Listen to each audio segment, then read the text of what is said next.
पहले हम लोग Zener diode as a voltage regulator. तो सबसे पहले यहाँ पर इसका जैसे अगर देखा जाए तो जेनर डायोड के एप्लीकेशन में सबसे इम्पोर्टेंट जो पार्ट है ना वो वोल्टेज रेगुलेटर का ही है। ये वोल्टेज रेगुलेटर इसलिए क्योंकि हम यहाँ से क्या कर सकते हैं, किसी भी सर्किट के अंदर वोल्टेज की वैल्यू को कम और ज़्यादा कर पा रहे हैं इसकी मदद से। किसकी मदद से? जेनर डायोड की मदद से। इसलिए ये इंपॉर्टेंस एप्लीकेशन है और एग्जाम में पूछ लेता है, हर साल एक बार करके जरूरी आ जाता है। तो अब इसमें जेनर डायोड का यूज करके कैसे वोल्टेज रेगुलेट करते हैं हम लोग, तो कह रहा है कि एक सर्किट डायग्राम है। अब इसमें देखो यहाँ पर जेनर डायोड है। जेनर डायोड का सिंबल तो तुमको पता ही है, ये वाला पी टर्मिनल होता है और ये वाला क्या होता है? एन होता है। तो ये वाला पॉजिटिव होता है और ये वाला क्या होता है? निगेटिव होता है। तो पहला कंडीशन कह रहा है कि अब देखो यहाँ पर तुम्हारे ये जो सोर्स है, मतलब ये वाला जो है इनपुट है हमारा, इनपुट के एक इनपुट जो हमारा पॉजिटिव टर्मिनल है उसके साथ एक रेजिस्टेंस लगा हुआ आर, और यहाँ पर देखो तो यहाँ पर मैंने Vs दिया है। Vs वही चीज़ है जो कि यहाँ पर लिखा है मैंने, सेचुरेशन वोल्टेज है। सेचुरेशन वोल्टेज क्या होता है? जिस पे कोई चीज़ कंडक्ट कर जाए, मतलब करंट स्टार्ट होगा वहाँ से, मतलब इतना वैल्यू मिनिमम होना चाहिए ताकि ये स्टार्ट हो जाए, कहने का मतलब है। तो उस कंडीशन में क्या हो रहा है कि देखो अब ये बोला कि इसको रिवर्स बायस में जोड़ा गया। बोला कि Zener diode as a voltage regulator, so in the figure the Zener diode is a joint in a reverse bias. तो रिवर्स बायस कैसे होगा भाई? जब पी टर्मिनल निगेटिव से जुड़ा होगा और एन टर्मिनल पॉजिटिव से जुड़ा होगा। यहाँ पे देखो ना, पी टर्मिनल को अगर हम जोड़ देते हैं किससे, अगर यहाँ पे इसको निगेटिव से जोड़ो और इसको किससे जोड़ो? पॉजिटिव से जोड़ो, तो दिख गया ये पॉजिटिव हो गया, निगेटिव हो गया, तो रिवर्स बायस में हो गया। तो वही कंडीशन देखो, इसमें पी टर्मिनल निगेटिव से जुड़ा है और एन टर्मिनल किससे जुड़ा है? पॉजिटिव से जुड़ा है। तो इसका मतलब ये कैसा हो गया? रिवर्स बायस में हो गया। अब यहाँ पर RL लगा हुआ है और RL को बोलते हैं लोड रेजिस्टेंस, ठीक है, इसको बोलते हैं हम लोग लोड रेजिस्टेंस। तो ये लोड रेजिस्टेंस है, इसी के क्रॉस आउटपुट लिया जाता है हमेशा, मतलब जो लोड रेजिस्टेंस के क्रॉस ही क्या है, और ये वाला पार्ट हमारा क्या है? आउटपुट है, VO है। तो अब क्या हुआ? अब अगर देखा जाए इस सर्किट डायग्राम तो समझ गए कि हमारे पास इनपुट है, इस इनपुट के पॉजिटिव टर्मिनल से रेजिस्टेंस लगा हुआ है R, और यहाँ पर एक सोर्स वोल्टेज है VS, ये सैचुरेशन वोल्टेज है। इस सैचुरेशन वोल्टेज का मतलब ये हुआ कि इतना वैल्यू, इसको इतना मिनिमम करंट चाहिए तभी ये जो आपका जेनर डायोड है वो काम करेगा। साथ ही में इसके क्रॉस RL लगा हुआ है और लोड रेजिस्टेंस है, इसी के क्रॉस क्या करते हैं हम लोग? आउटपुट लेते हैं। तो बोला Zener diode is a voltage regulator, so in figure the Zener diode is joint in reverse bias, the input voltage through resistance R, the constant output voltage is taken across the load resistance RL where RL connected in a parallel with Zener diode. कह रहा है sir इतने का मतलब सिर्फ ये है कि यहाँ पर बोला है कि हमारे पास एक क्या है? जेनर डायोड है। जेनर डायोड और आपका लोड रेजिस्टेंस एक दूसरे के पैरेलल में लगे हुए हैं, और हमें RL लोड, जो हमारा लोड रेजिस्टेंस है RL, उसके अक्रॉस जो वोल्टेज मिलेगा वो कांस्टेंट वोल्टेज होगा, ठीक है, फिक्स वोल्टेज होने वाला है। इतने कहने का मतलब ये था। सर्किट डायग्राम तो समझ ही गए, ये वाला ओवरऑल की सर्किट में कैसे RL लगा है, कैसे P लगा है, कैसे L लगा है, रिवर्स बायस, इसको रिवर्स बायस में जुड़ा हुआ है क्योंकि नेगेटिव P से जुड़ा हुआ है, N पॉजिटिव से जुड़ा हुआ है, और जो N वाला टर्मिनल है उससे सोर्स रेजिस्टेंस लगा हुआ है, एक रेजिस्टेंस लगा R लगा हुआ है, फिर लोड रेजिस्टेंस आपका RL है और आउटपुट आपका है। तो इसके बाद अगर वर्किंग की बात करें कि ऐसा क्या हुआ, मतलब बोल रहा है ना कि तुमको ना जब RL के क्रॉस हमें क्या मिल रहा है? पैरेलल विद जेनर डायोड, और बोल रहा है कि through the resistance R the constant output voltage is taken across the load resistance RL, मतलब एक कांस्टेंट आउटपुट वोल्टेज मिल रहा है। तो ये कांस्टेंट आउटपुट वोल्टेज कैसे मिला, क्या कंडीशन रही, वही चीज समझेंगे वर्किंग के फॉर्म में। तो इसमें बोल रहा है, वर्किंग में कह रहा है कि when the input reverse bias voltage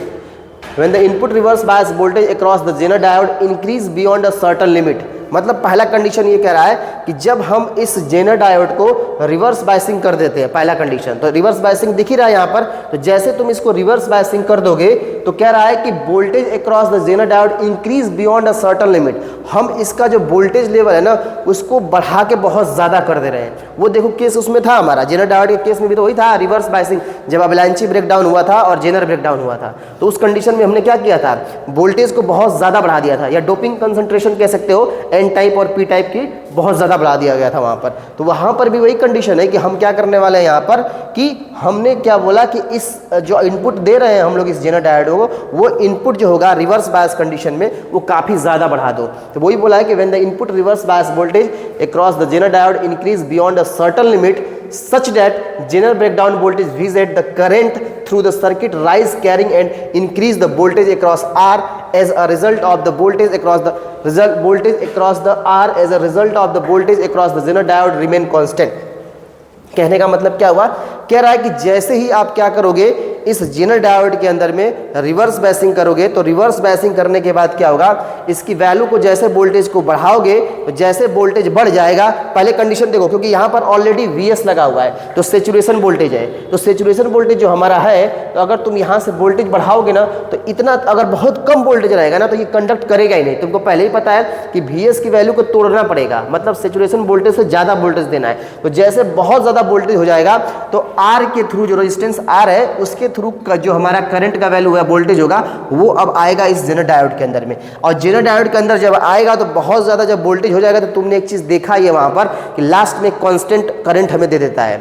तो जब कांस्टेंट करंट है तो इसका मतलब V is directly proportional to क्या होता है, I होता है। इसका मतलब जितना वोल्टेज है उतना ही क्या है, रेजिस्टेंस है। लेकिन अगर इसको ओपन करोगे तो V इक्वल टू IR होगा, समझ रहे हो, V इक्वल टू IR होगा। हमें वोल्टेज कांस्टेंट चाहिए तो ये बस घटाएगा कौन, जो रेजिस्टेंस लगा हुआ है। रेजिस्टेंस क्या करता है, करंट की वैल्यू को थोड़ा कम कर देता है। जितना ओम का रेजिस्टेंस लगेगा उतना वैल्यू कम कर देगा। लेकिन है तो वही केस, हमें वोल्टेज ही तो देगा, तो जितना कम करेगा लेकिन एक कांस्टेंट वोल्टेज देगा। इसका मतलब ये हुआ कि इस रेजिस्टेंस का भी बड़ा इंपॉर्टेंस रोल है कि हम चाहते हैं तो वोल्टेज की वैल्यू को कम और ज़्यादा भी कर सकते हैं। जित रेजिस्टेंस को अगर हम कम करेंगे तो वोल्टेज बढ़ जाएगा, रेजिस्टेंस की वैल्यू को बढ़ा दोगे तो वोल्टेज क्या हो जाएगा, बढ़ जाएगा। तो वही कहना चाहता है कि बोला है कि इस केस में किस such that Zener breakdown voltage Vz the current through the circuit rise carrying and increase the voltage across R। मतलब कह रहा है कि जो वोल्टेज लगा जेनर ब्रेकडाउन वोल्टेज Vz तुमने पढ़ाई है, मतलब जेनर ब्रेकडाउन वोल्टेज क्या कहता है, जेनर ब्रेकडाउन वोल्टेज के अंदर में जैसे ही करंट की वैल्यू बहुत ज़्यादा बढ़ती है तो वोल्टेज ऑटोमेटिक ड्रॉप हो जाता है, तो करंट की वैल्यू तुरंत डाउन हो जाती है। मतलब करंट की वैल्यू क्या कहते हैं, डाउन होने का नहीं मतलब एक कांस्टेंट वोल्टेज करंट देने लगता है। तो कांस्टेंट अगर आएगा तो इसका मतलब क्या होगा, सर्किट के अंदर में जो करंट की वैल्यू होगी वो काफ़ी बढ़ जाएगी, और करंट की वैल्यू बढ़ेगी तो वोल्टेज की वैल्यू भी क्या हो जाएगी, बढ़ जाएगी। तो वही बोला है कि voltage across R as a result of the voltage across the Zener diode remain constant. और कह रहा है कि साथ ही साथ कि अब देखो, क्योंकि अब ये कंडीशन था हमारा, कंडीशन तो ये था ना कि ये हमारे पास था वोल्टेज और ये हमारे पास था करंट, तो यहाँ पर जेनर ब्रेकडाउन होता था ऐसे करके, तो यहाँ पर वोल्टेज की वैल्यू हो गई क्या, फिक्स।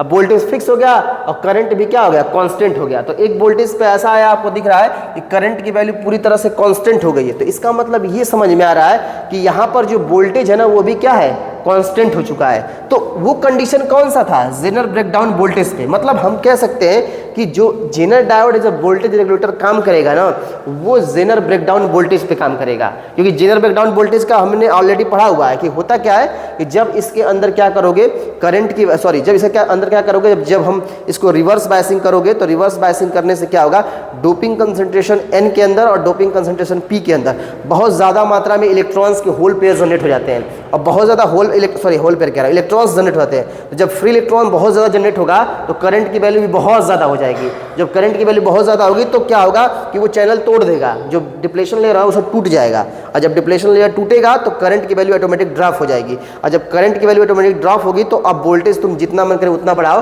कोई फर्क पड़ने वाला अब नहीं है। तो उस केस में वोल्टेज क्या होगा, हमारा कांस्टेंट होगा।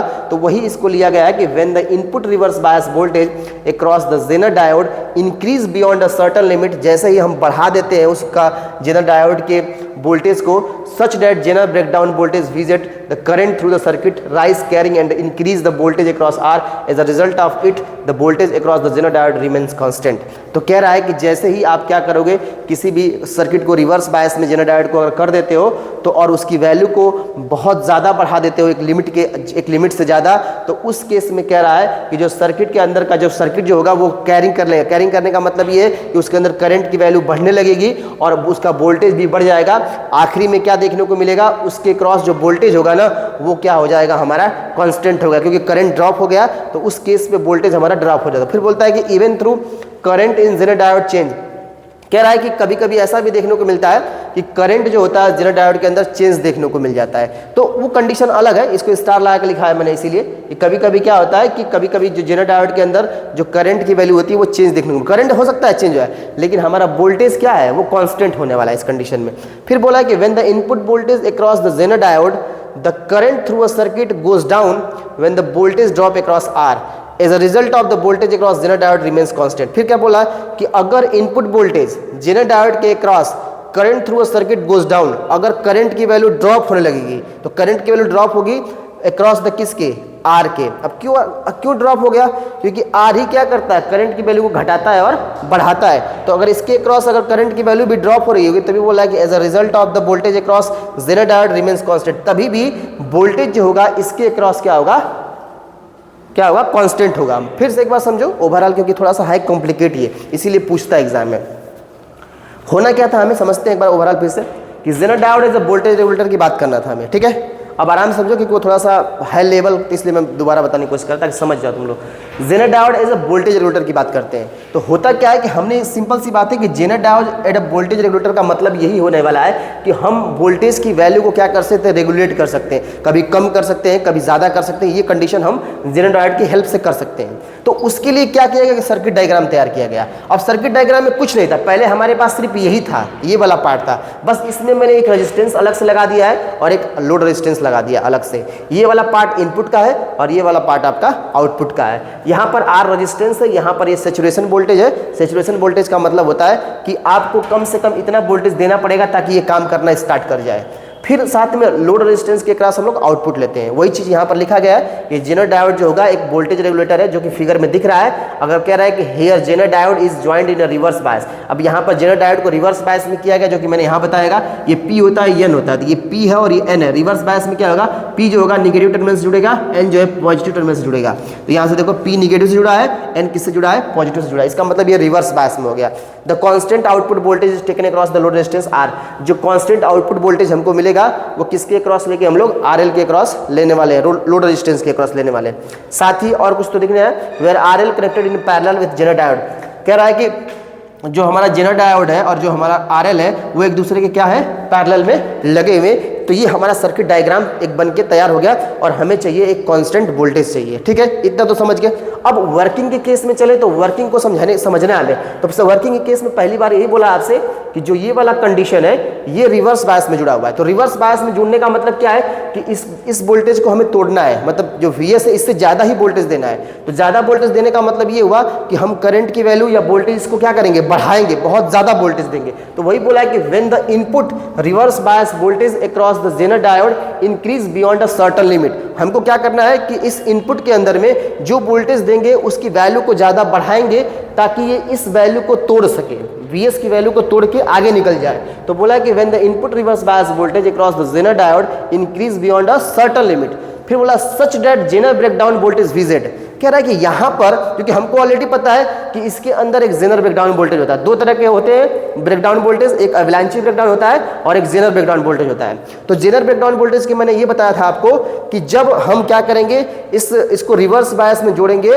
और जब रिवर्स बायस में जोड़ोगे तो इसमें फ्री इलेक्ट्रॉन की संख्या बहुत ज़्यादा हो जाती है और फ्री इलेक्ट्रॉन की संख्या होने से क्या होता है, उसमें करंट की वैल्यू बहुत ज़्यादा हो जाती है और जब करंट की वैल्यू ज़्यादा हो जाती है तो डिप्लेशन लेयर को तोड़ देता है और डिप्लेशन लेयर तोड़ के सारा एक ही जगह ड्रॉप हो जाता है करंट। तो अभी वही जो ग्राफ मैंने बताया था, जब किसी वोल्टेज को ड्रॉप हो जाए, देखो वोल्टेज का सेंस यहाँ पर क्या है, तुम वोल्टेज बढ़ाते गए तो करंट की वैल्यू बढ़ती गई, मतलब फ्री इलेक्ट्रॉन की संख्या बढ़ती गई, यहाँ गए यहाँ गए यहाँ गए, यहाँ जाने के बाद उसने लेयर को तोड़ दिया, डिप्लेशन लेयर को तोड़ा तो करंट पूरा क्या हो गया, ड्रॉप हो गया। उसी को बोलते थे हम लोग क्या, जेनर ब्रेकडाउन वोल्टेज। तो वो जेनर ब्रेकडाउन वोल्टेज पे क्या कह रहा है कि the current through the circuit rise carrying and increase the voltage across R as a result of the voltage across the Zener diode remains constant. मतलब कहने का मतलब क्या है कि अगर हम उस वैल्यू को, अगर हमें Zener diode as voltage regulator चाहिए तो हमें सबसे पहले जेनर ब्रेकडाउन वोल्टेज तक पहुंचना है और ये क्या करेगा, उस सर्किट के अंदर में करंट की वैल्यू को राइज करेगा और क्या करके देगा आपको, जेनर डायोड को जो वोल्टेज हमें मिलेगा उसको क्या कर देगा, कांस्टेंट कर देगा। मतलब हमें क्या है कि अगर हमें वोल्टेज रेगुलेटर चाहिए, एट कांस्टेंट वोल्टेज चाहिए तो हमें पहुंचना पड़ेगा किसके पास, जेनर वोल्टेज के पास। और जेनर ब्रेकडाउन वोल्टेज हमें क्या दे देगा, आपको कांस्टेंट आउटपुट वोल्टेज दे देगा। और एक चीज और बोला है कि कभी कभी इसमें क्या होता है, करंट की वैल्यू जो होती है वो चेंज हो सकती है लेकिन वोल्टेज हमेशा कांस्टेंट रहेगा। और फिर साथ में बोलता है कि when the input voltage across the Zener diode the current through a circuit goes down when the voltage drop across R as a result. मतलब कह रहा है एक कंडीशन ये भी है कि अगर इनपुट वोल्टेज अगर जेनर डायोड के अंदर में क्या हो रहा है कि गोज डाउन हो रहा है, मतलब कहने का मतलब क्या है कि अगर ऐसा भी हो सकता है कभी इनपुट वोल्टेज जो होगा वो रेजिस्टेंस आर के थ्रू अब जेनर डायोड में जाना चाह रहा है लेकिन तो वो डाउन हो रहा है, तो उस केस में भी क्या हो रहा है as a result of the voltage across Zener diode remains constant. मतलब कह रहा है कि इसके अक्रॉस अगर हम रिजल्ट आखिरी में अगर इसका रिजल्ट भी देखेंगे कि voltage across the Zener diode कितना होगा, वो भी क्या होगा, हमारा कांस्टेंट होगा। तो कहने का मतलब ये सिंपल सी बात, इसके अंदर क्या निकल के आया। अब देखा एक डायग्राम को देखा जाए तो ये तुम्हारा आउटपुट वोल्टेज है और ये तुम्हारा इनपुट वोल्टेज है, ये तुम्हारा जेनर वोल्टेज है, क्योंकि यही सब काम करना है, और ये हमारा सैचुरेशन वोल्टेज है। तो देखो जब हम इसको पहुंचा दिए जेनर वोल्टेज के पास, ठीक है, और इसको पहुंचा दिए हम कहाँ तक, इसके पास, तो दोनों देखो एक जगह कांस्टेंट हो गए, ये जाके ये दोनों एक ही जगह कांस्टेंट हो गया। मतलब हमें सैचुरेशन तक पहुंचना है और साथ ही हमें कहाँ पहुंचना है, जेनर वोल्टेज। अगर तुम्हें कुछ नहीं आता तो तुम कह सकते हो कि हम क्या जेनर ब्रेकडाउन, अगर वोल्टेज रेगुलेटर आपको चाहिए तो सबसे पहले आपको ब्रेक करना पड़ेगा सैचुरेशन वोल्टेज को, और आपको करंट की वैल्यू को कहाँ, वोल्टेज को कहाँ तक पहुँचाना है, जेनर वोल्टेज तक पहुँचाना है। तो जब यहाँ तक पहुँचा दोगे तो आपको आउटपुट में लोड रेजिस्टेंस RL के थ्रू जो वैल्यू मिलेगी वो मिलेगी क्या, आपको कांस्टेंट मिलेगी। तो ये होता है आपका क्या, Zener breakdown as a voltage. मतलब कहने का मतलब क्या है कि अब तुम वैल्यू को घटाओ भी, अब वैल्यू को बढ़ाओगे तो भी कोई फर्क नहीं पड़ेगा, वो कांस्टेंट वोल्टेज ही आपको देगा, फ्लक्चुएट नहीं करेगा। इन द सेंस आप यहाँ पर इसका मतलब ये है ना कि जैसे तुमने वोल्टेज दिया ना कहीं पर, तो अब क्या होगा, कभी हो सकता है कि 10 100 हो जाए, 100 में से हिलता रहे, हो सकता है 10 हो जाए, 15 हो जाए, 20 हो जाए, जो कभी लाइन ज़्यादा कम बेसी हो तो हिलने लगता है ऐसे करके। तो वही कंडीशन यहाँ पर होता है कि तुम वैल्यू को कम कर दो, करंट को कम कर लो, तो भी वो कांस्टेंट वोल्टेज पे ही टिका रहे। कांस्टेंट वोल्टेज का मतलब फिक्स वोल्टेज होगा, और ज़्यादा बढ़ा भी दो तो भी क्या होगा, कांस्टेंट वोल्टेज पे फिक्स टिका रहेगा। यही इस कहने का मतलब है। तो वो कंडीशन कब है, जब सैचुरेशन वोल्टेज की वैल्यू को आप बढ़ाइए, उसको तो उसको पार लेकर जाइए, या उस वोल्टेज को जेनर ब्रेकडाउन वोल्टेज तक क्या कर दीजिए, उसको पहुंचा दीजिए। तो उस कंडीशन में जो आपको वोल्टेज मिलेगा RL के क्रॉस, वो क्या होगा, फिक्स होगा, कांस्टेंट होगा। ठीक है, समझ गए, ये बात है इसका।